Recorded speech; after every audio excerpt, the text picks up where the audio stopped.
Steffan Surdek. How are you today, sir? I'm good. How are you, Angelo? I'm very well. I'm so excited to have you here today. Welcome to Live Diversified. Thanks for having me. It was really cool seeing your email. I was really flattered. Great. So, guys, who is Steffan Surdek? Steffan Surdek is a professional speaker, author, and coach. His passion is collaborative leadership. He works in organizations and helps them to improve communication. He helps them to unleash leaders and define that element of success, which is a shared vision. Uh, Stefan, I've got so many questions here for you today. As I said, I'm thrilled to have you here. And today we're going to talk about learning, goals, mindset, entrepreneurship, leadership, marketing, and a lot more. My God. Are you ready? Oh, yes, I am. Let's go. That's great. So, my first question to you, I'm very interested in accelerated learning and how we can learn more effectively as individuals. Yeah, and of course, as part of a team. So, you also have a passion for learning. So, I mean, world is now changing faster than ever before, and the ability to master new skills fast is a key to success, right? So, a core of your coaching practice is what you say learning by doing. Can you tell me more about that? Yes, so when I talk about learning by doing, what I refer to is often I see teams that get a little bit stalled in trying to jump into action because people are afraid to make mistakes. People are afraid to fail. People are afraid to feel they need to get it right the first time. If not, it's a waste of time. And often, what I tend to teach more is no, do something. Do something, but aim to learn. Aim, focus on what you're learning. Don't focus on success or failure, but do some things that will allow you to go learn something, maybe be better at what you're doing versus not trying anything at all for a month. If you try little things, a bunch of incremental little things, you'll get somewhere. You're going to get a result. So a lot of my practice is I go to clients, I'll be in meetings with management teams, I'll be in meetings with teams, and as they're kind of talking through a problem and saying, what are we going to do about this? I tend to ask them, so what's the first thing that you're going to try? What's the first thing that you're going to do and start working on to start getting data? So my focus isn't on succeed, fail. My focus is always on what are you learning by doing this? Hmm. And you've got this feedback loop all the time, yeah? Um, Yes. Learning from your mistakes. And often, well, it's not learning from your mistakes. Sometimes you're not making a mistake. You're doing the right thing, but it's still a point of data. And that's the whole mindset that I try to work around with people. It's not about doing something and you're doing it badly and it's a mistake and you never should have done it. It's about doing something with focus. So let me give you an example. I was with a class this week, a university class. I was teaching for one of my friends, and I taught them a little framework for experimentation. And the framework is very easy. First, you can start with 3 points. The first point is, what is the experiment? Can we explain the experiment in a sentence or two? Not more than that. Can we just have a sentence or two and agree on that? Then the next point is around, what am I trying to learn? By doing this experiment, what are we trying to learn? And then what we're going to do is kind of focus on bullet points. Two, three good bullet points. So I was with this group at the university this week, and what I suggested to them, I said, we don't have time to do the activity, which was building a tower in paper. I was going to give them 5 sheets of paper, and they had to build the highest tower that they could with 5 sheets of paper. And I said, we don't have time to do that, but let's try this. Let's frame the experiment using the model I just showed you. So to frame the experiment, we said, okay, so what is the experiment? And we said, well, the experiment is building the highest paper tower possible using only 5 sheets of paper. So now imagine for a second that what you're trying to do, the first time, you have no clue what you're going to do, right? You have no clue what the tower is going to look like. So what are you trying to learn? And it was really cool because the students came up with things like, well, how are we going to use the material? We have 5 sheets of paper, but how are we going to use the paper? Second question is, if it has to be a freestanding tower and it has to be tall, what's the proper shape for the base? Is it going to be a square base, a 3-foot base? How are we going to have to build that? So we spoke a bit, and I said, now imagine for a sec that you're going out there and you're actually trying this now. How much better do you feel about doing a first 5 to 10 minute round, knowing that you're focusing on this? It's not actually about building the tower. It's about, what am I going to learn by doing this? And yes, I'm going to have some success. Yes, maybe I'm going to fail a little bit, but it's not as much about that as it is about, what am I trying to learn? I'm trying to learn the base. I'm trying to learn how I'm going to use those 5 sheets of paper. Maybe I cut them in strands. Maybe, I don't know, but that's what we're going to figure out by doing it. That's it. Learning by doing, as you said it. And then the second round, once they have this information, then you can actually try to build something and see how it looks. Right. I like this very much. So, what is you're trying to learn? The experiment, and what is you're trying to learn? We don't pay attention. We don't focus on this. No, don't. We're afraid to fail. Yeah. The second part of the equation is, I often ask people, and the experiment, the third question I ask is, how long is the experiment? So it can be a 1-day experiment, a 1-hour experiment, a 2-month experiment. It doesn't matter, but let's call it out. And then the questions that I ask people, that I propose that they ask themselves at the end, are 3 very simple questions. The first question is, what happened? So now imagine that we spent 5 minutes building this tower of paper. What happened? Well, we can factually say we were a group of 6 and we did this and we did that and this happened and that happened, and kind of tell the story throughout that. The other interesting piece is the second question: what did you learn? So now we can go back to that first question we had: what am I trying to learn? And we can look at those bullets and we can start listing out, what did I learn? What did I pick up here? And then the third part of this is asking ourselves, so what's next? Did I do enough? Do I need to do more? Do I need another experiment? What is that experiment going to be? The main part of what I'm trying to do with teams in this mode, or even with organizations, is I'm trying to help them adopt a mindset of continuous improvement. That's what I'm trying to help them. And at the same time, one of the things we may learn by doing an experiment is that we don't know how to collaborate. And that's okay. But what are we going to do about it? And it's always about that. It's not that what you learn is good or it's horribly bad. It's about, what are you going to do about it? Right. Awesome. Okay, next question for you. Let's take all this learning and step further and introduce what I call the collective learning. Okay, so most of us associate accelerated learning only with some, super powerful memory techniques, productivity, speed reading. We think effective learning as a race between us and ourselves, our brain cells, our IQ, besides all this, in my opinion, to learn fast, you also have to listen to others that know more than you probably, to collaborate, to share what you learn, to teach others so you find the gaps in your understanding. So you work with people all the time. You're trying to cultivate collaboration every single day. So how can we all learn better together and share the fruits of our collective learning? The first thing is to learn to give up ego a little bit.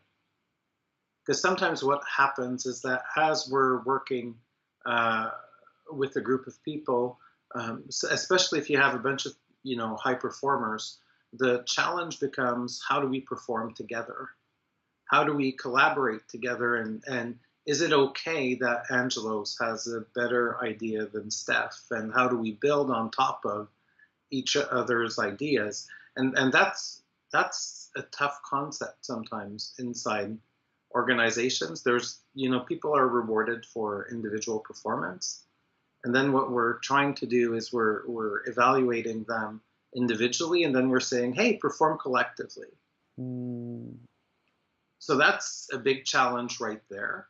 I find giving up the ego and trying to say, what's the best thing? How are we trying to work together? What does it mean, if I put my needs aside to better meet your needs?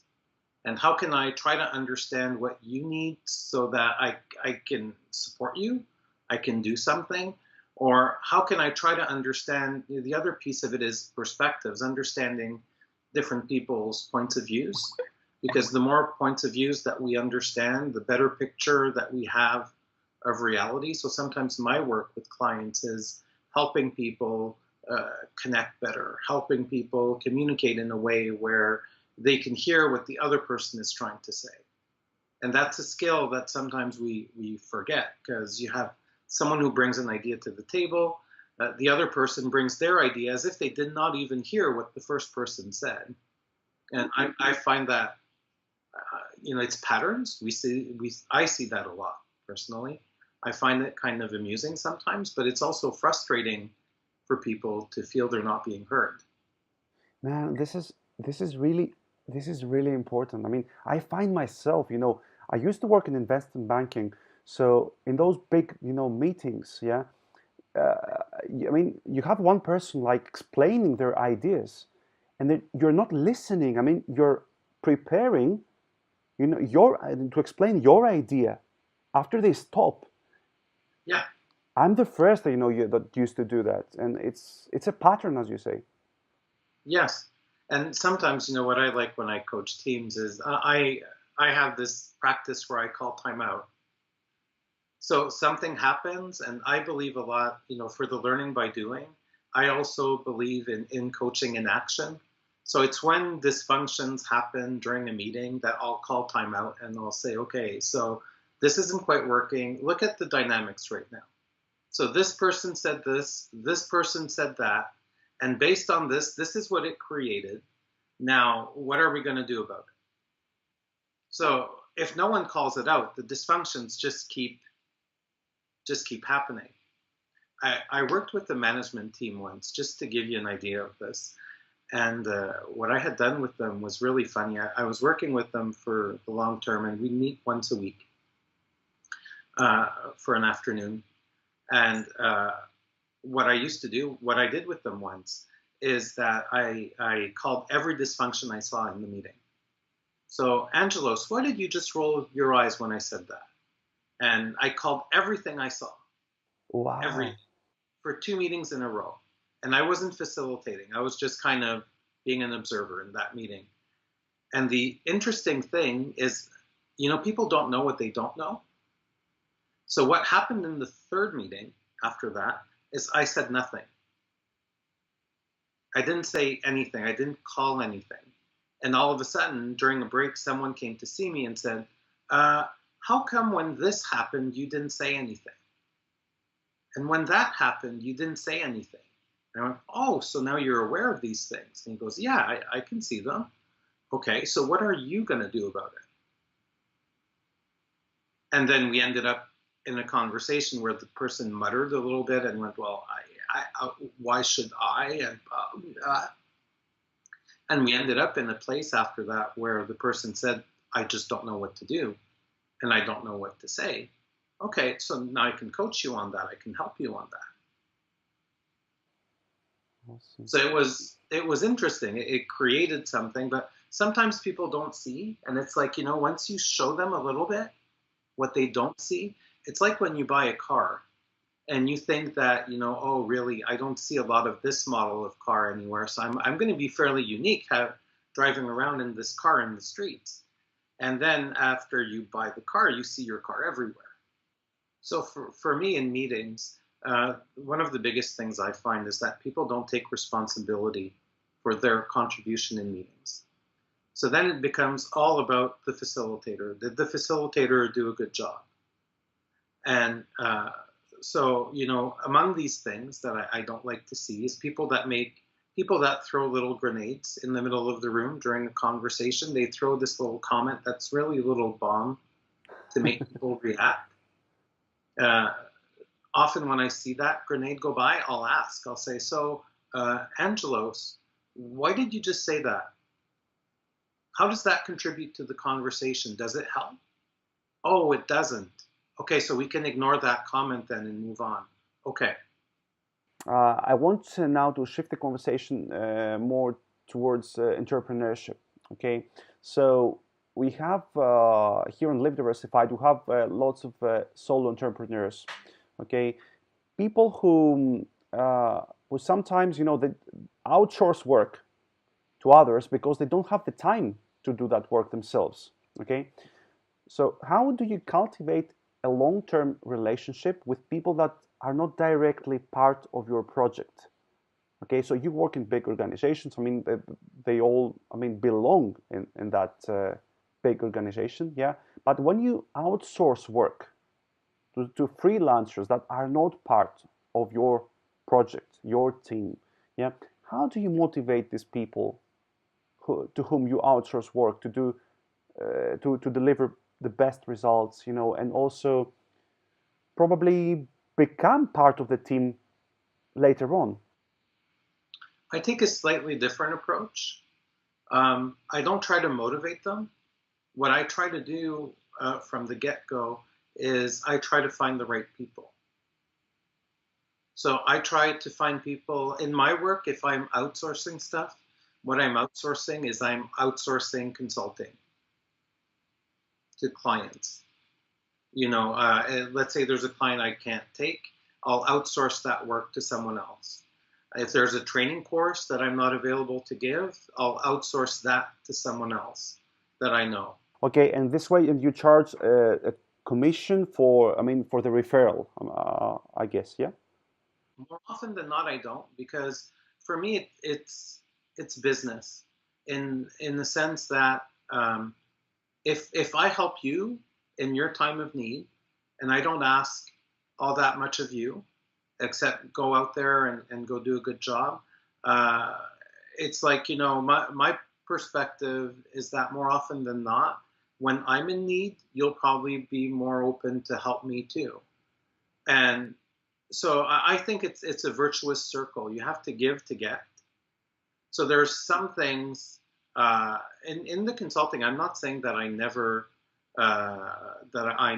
bill out and to the client and charge someone a consulting fee and keep a cut on top. That will happen, but I've also given a lot of business too, because I feel that it comes back in different ways. So for me, it's more important to pick the people that have similar values as me, that have a similar mindset as me, so that they won't get the Steffan experience, so to speak, but I know that this person won't say something that I wouldn't say,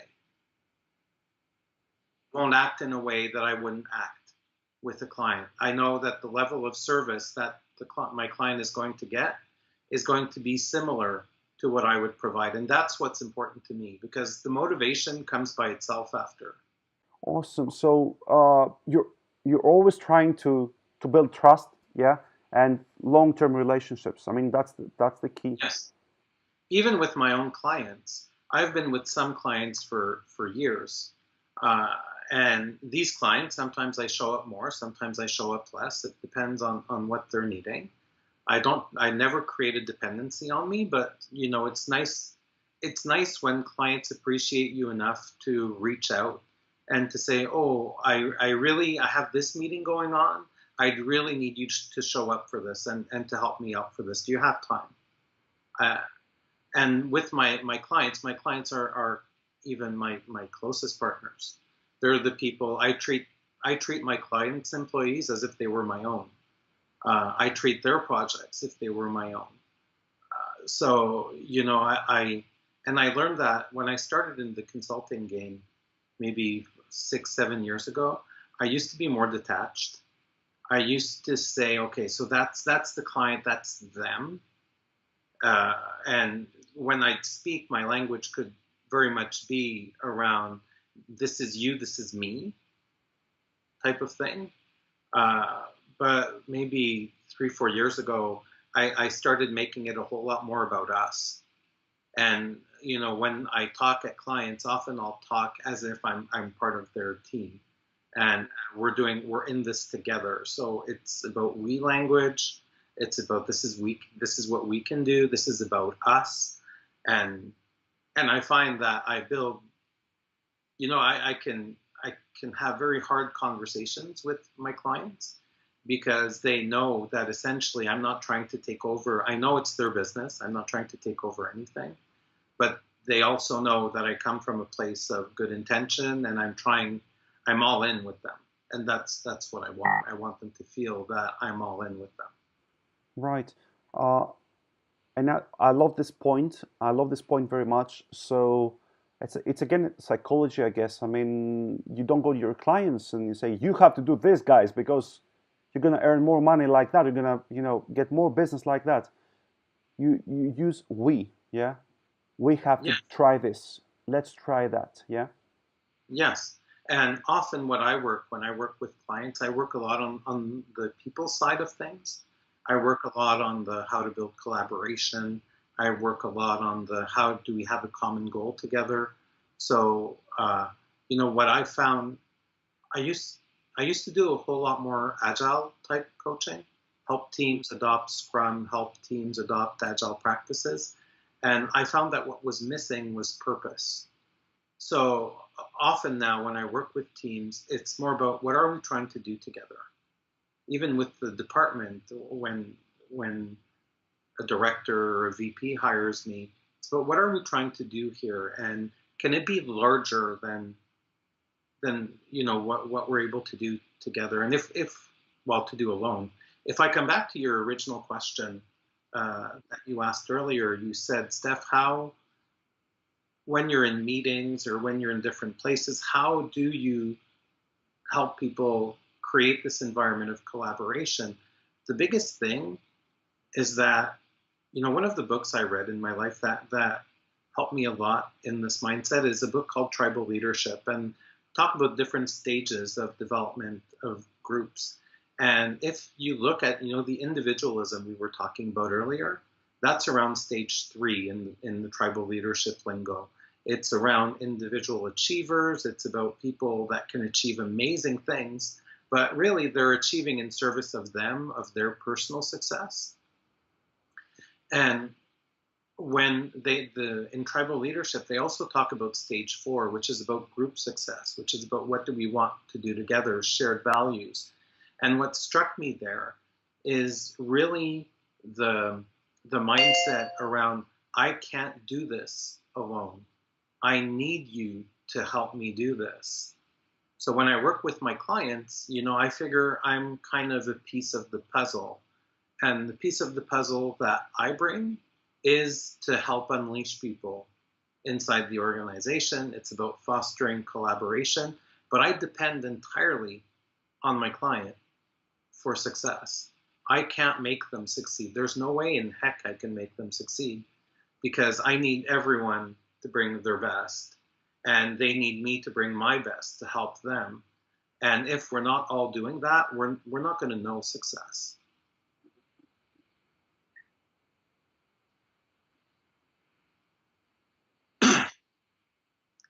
So let me give you an example.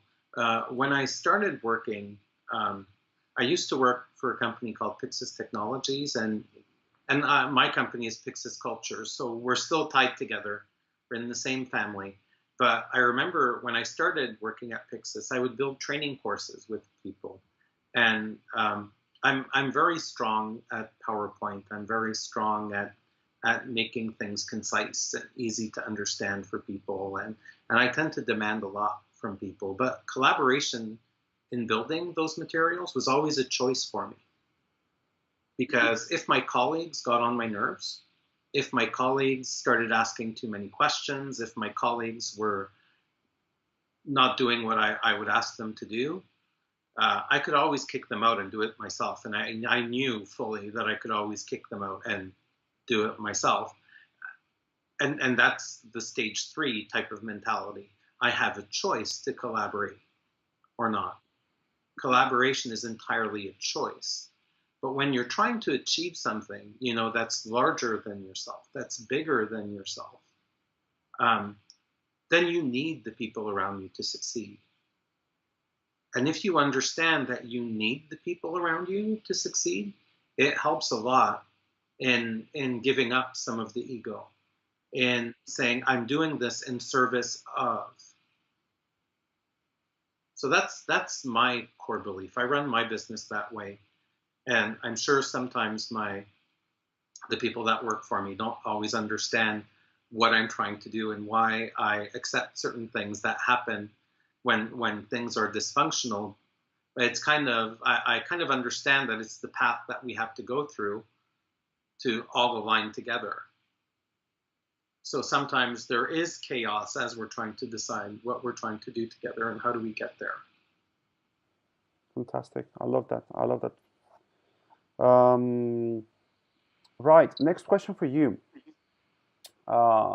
You mentioned in one of your emails in our communication that your approach involves bringing people in the feeling space.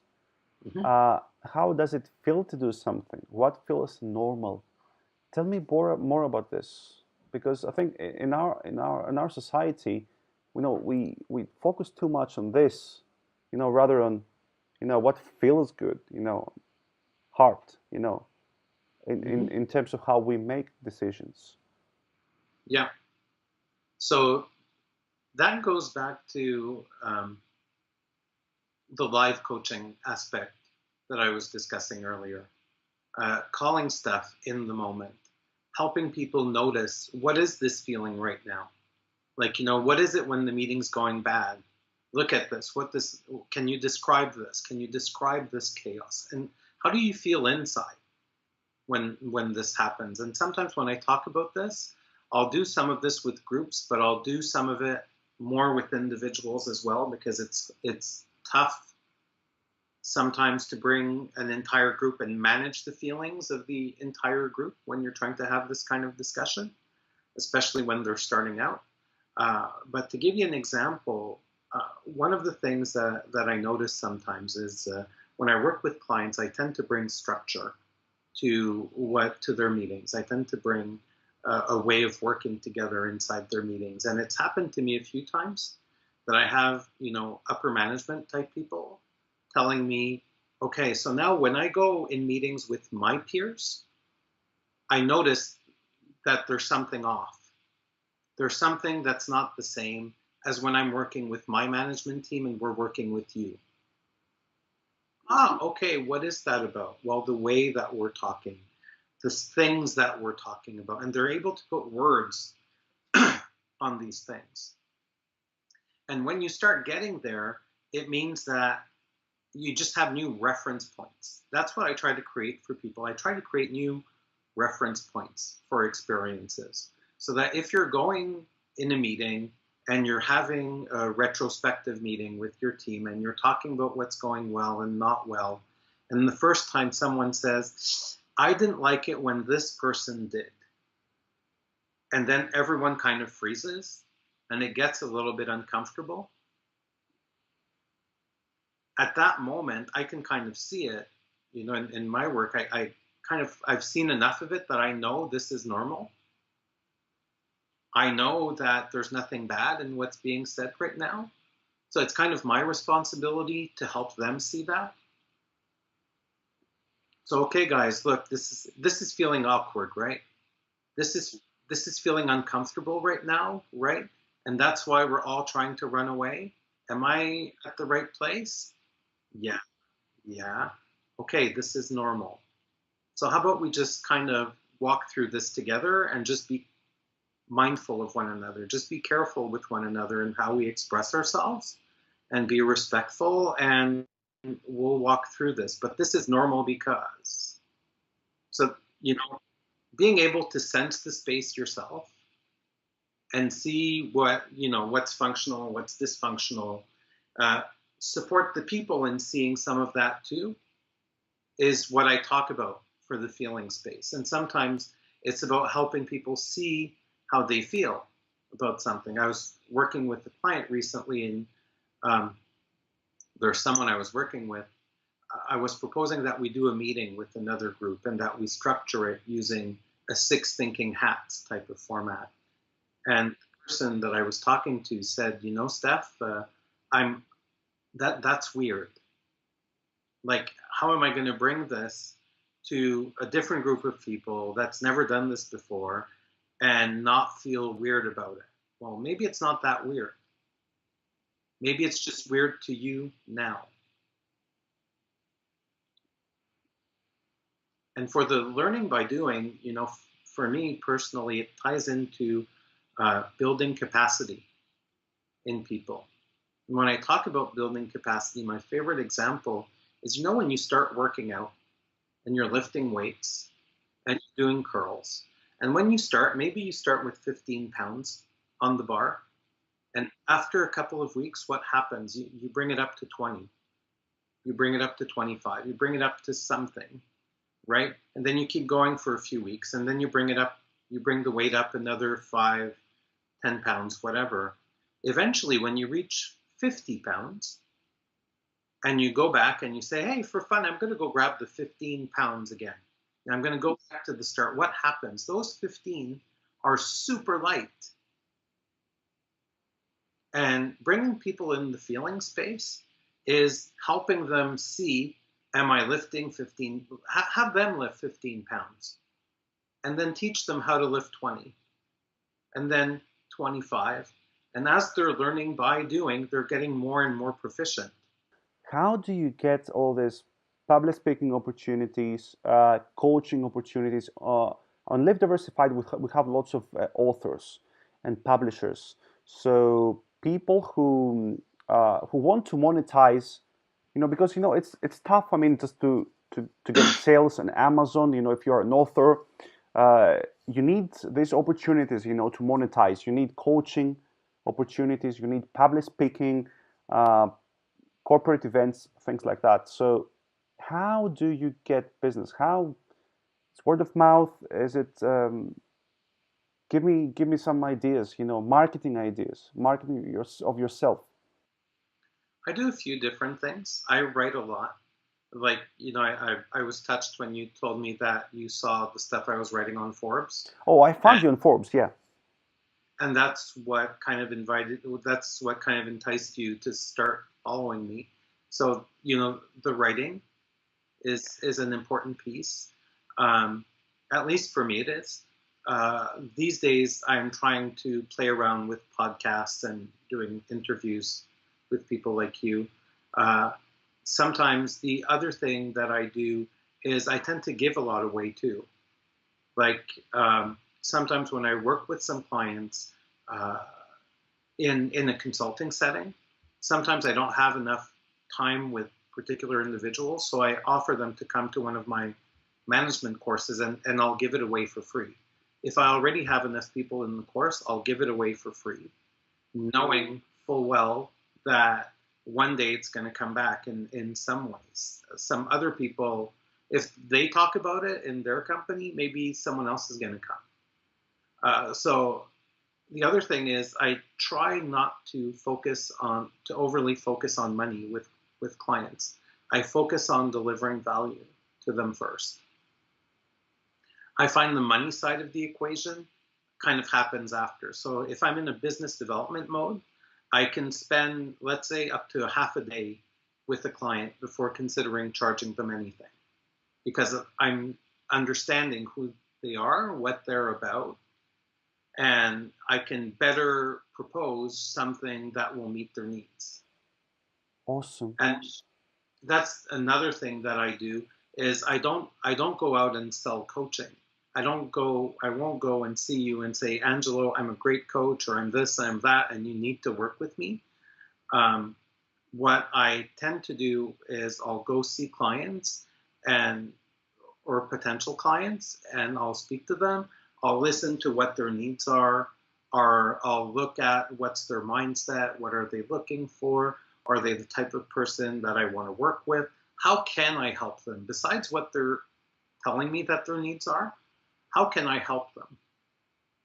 And sometimes I'll start proposing stuff during conversations. Well, we could do this or we could do that, and then I put some stuff on the table. Another thing that I do is that with some clients, with some potential clients, I'll do some meetings with them, or I'll answer emails, I'll trade emails with them, and I'll actually advise them on some stuff that they can do. Or have you read this book? Or have you, because sometimes it's just about finding ways to keep the conversation going. If you're top of mind, there's something that if something can come, something will come. Before you even charge anything, I mean, you just focus on providing value and you Yes. keep listening to them. Yes. Because you're trying to meet their needs. If you're trying to sell them something, it's very different than if you're trying to meet their needs. I'll have people that come, I give management level courses, and I have people that come to my course, and sometimes I have, upper execs that come. I have VPs or I have CEOs or that come to my course. And often what I'll do, again, I'll listen to them. I'll listen what they talk about during the course. I'll listen to what challenges they talk about in the course. Sometimes I'll either have lunch with them during the days of the course, or I'll speak with them during a break. And it's the same thing. What are you needing? And look, I feel maybe I can help you like this. Maybe it's worth talking after the course. Right, I get that. So something else, Stefan, there are some people who keep saying that if you give stuff for free, people don't appreciate it, and they don't value it. They don't take it seriously. When you give stuff for free, away, what is your stand on this?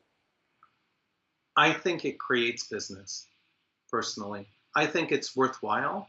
And when I give something away, I fully accept that nothing may come back. Awesome. That's great. So I don't do it because you're going to owe me something. I do it because it's part of me. It's part of experiencing me. And if I'm working with the client and if they need advice on something, when I'm working with corporate clients, I'm coaching them on how to work with their children, how to better relate to their children. I'm coaching them on what they need, because then maybe I can bring it back to what we're doing. To give you an example, it's happened a few times to me to work with people in upper management and coach them around how to work or how to better communicate with their kids. And after that, it was about, okay, so now look at this situation now at the office. How does the same thing apply? Yeah. Coaches create cracks. Coaches find cracks to work with people. And when you work in a world where you're trying to support people inside change and you're trying to help them lead change, it applies. What they do applies to everything in their life. We separate artificially work and home, and really we're the same person all the time. So why do we do that?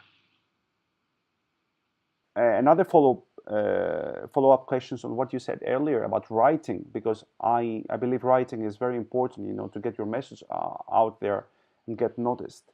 So how do you get writing opportunities? How do you approach other editorial websites? How can you convince these people that, yeah, I mean, I have something to share which is meaningful, valuable? So at this stage, I've been writing regularly for the last 4 years. Like, if you visit my blog, Provoking Leadership, there's over 60 some odd articles in there. So at this point, I'm at a place where I just show them. I send them some of my content. Every once in a while, I'll get someone that reads something on Forbes and that says, hey, can you come do a workshop for this in our company? Or, hey, I read this blurb that you wrote. Would you write something for our site? And the other thing is I have my own blog that I can always publish to. So I think sometimes the hardest thing for me, like when I write articles for Forbes through the Forbes Coaches Council, the hardest thing for me is sometimes you write things, you pour your heart into it, you think this is one of the best things you've written, and then you see sometimes that it's not getting as much views as you'd like. That's hard sometimes to say, keep going, keep writing, be consistent, be in your message. And the other part of writing for me is when I write and how I write. There's a video on the web that you'll find. It's a TED Talk by Elizabeth Gilbert. And she talks about your elusive creative genius. And it's a brilliant TED Talk. I love it. But it explains very much the way that I write, too. I write when I want to write, when I have something to say. If I try to force an article out of me, I can't write. It's like putting 2 bars of kryptonite right in my pocket. I can't write. But when it's time to write, I have this little genius that says, hey, I want to talk about this. Give me a keyboard. Give me a keyboard now, buddy. And I grab, I sit on the train or I'm sitting at the office or whatnot. And in 40 minutes, less than an hour, I can write 1,000 words. So, you have to do what you want to do, not do something because you're forcing yourself to share your message. That doesn't make sense. Because there are people that say you have to be consistent, you have to write at least 1 article every week on your blog, and if you are not consistent with that, people will not take you seriously. I mean, I have the same thing myself. I mean, I don't want always to write. I have these moments of inspiration. Some other moments just want to go for a walk. Don't want to do anything. So why do I have to force myself, as you say? Then find other strategies. Like one of the things I was considering for a while, when I was a little bit less inspired, was to write articles that I'd separate in multiple pieces. So you write a 1,000-word article that you publish as 2 articles. So you have 2 500-word articles that you can publish over 2 weeks. You can do that too. And sometimes it's not always about what you write, it's about content. So if you sit down in front of a camera and you record yourself for 5 minutes every week, you have content. Exactly. You have something to post. What I do sometimes is, another strategy I do is sometimes I do recordings of my talk, or I have recordings of some of my talks that are online. So sometimes when I'm doing a talk and I don't have a video camera, I at least record myself with a portable recorder. And then what I do is I'll chop up parts of my talk and I'll plop the slide and I'll make a video. I'll make a 5-minute video or 10-minute video with a segment of my talk. Exactly, and I saw that strategy of yours, on your YouTube channel, in which, you get parts of the talk and you create like a short video, like 2-3 minutes. It's very, specific, it is a video, on its own, Yes. Which is great. It's content reusability sort of thing, yeah? Yes. So sometimes, how can you do that? The other thing that I do for visibility, I'm doing a little bit less now. I measure it a little bit more. Sometimes I do some talks for free. Yeah. But right now I'm working more. I've done enough talks for free in the last 8-9 years. Now I'm working more on being a paid speaker. Yeah. The one place where I go around that is opportunities like this week, where I have a friend that's a university professor, and she was away for the week, and she said, "Hey, Steph, would you come teach my class?" one night this week. You can do whatever you want for 3 hours with my group. Oh, So I wow. went with them. I spent 3 hours. I tried out new material, new workshops, and I learned a lot. Like, it's a course I'm preparing for next spring, and I learned a lot about, is my current material enough? Mhm. If I just use my conference talk, no, I need to build more slides than what I have. Okay. Are my games good? Well, I love what some of them created when I was trying it out with the students. So again, learn by doing. Steffan Surdek, tell us where people can find you. So I have a couple of websites where you can find me. My main website is steffansurdek.com. That's where you can see a little bit some of the places that I've been published recently. You can see some videos of talks I've done. My leadership blog is on provokingleadership.com, and that's basically my own little world of leadership that's all contained inside that website. And you can follow me on Twitter as well. My handle is SSURDEK. And that's been an adventure too in the last year, building up followers there too. So feel free to to get in touch if you need to.